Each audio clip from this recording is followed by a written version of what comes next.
Jamaica. Okay. Wait lang ma'am, tabak ako.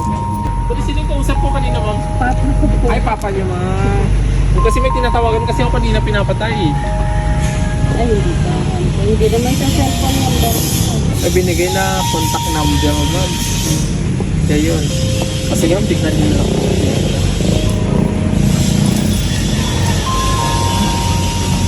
Sige, taas niya na lang po ma'am.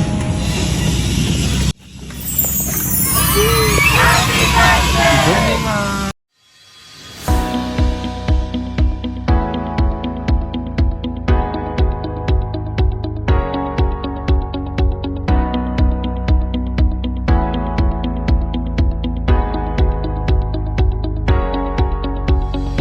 Hi guys, I'm RJ, Love Ambassador ng Send Love to Pinas.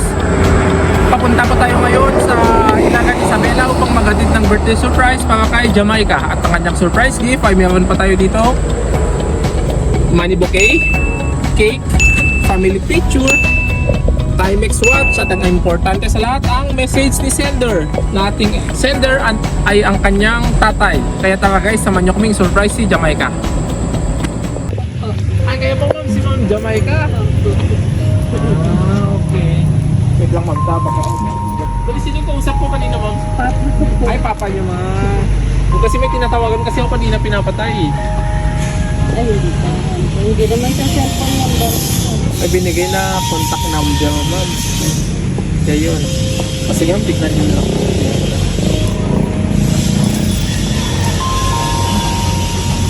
Sige, taas niya na lang po ma'am.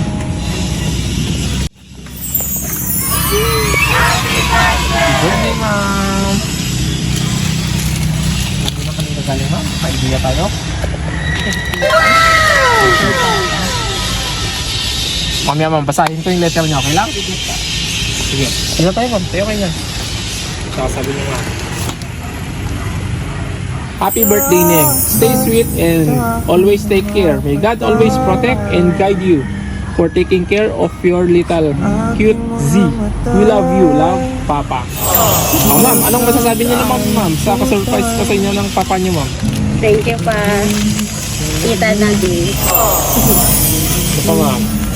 Wala na po. Happy birthday po ma'am.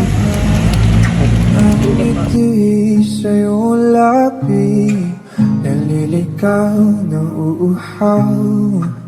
Kailangan ko ikaw,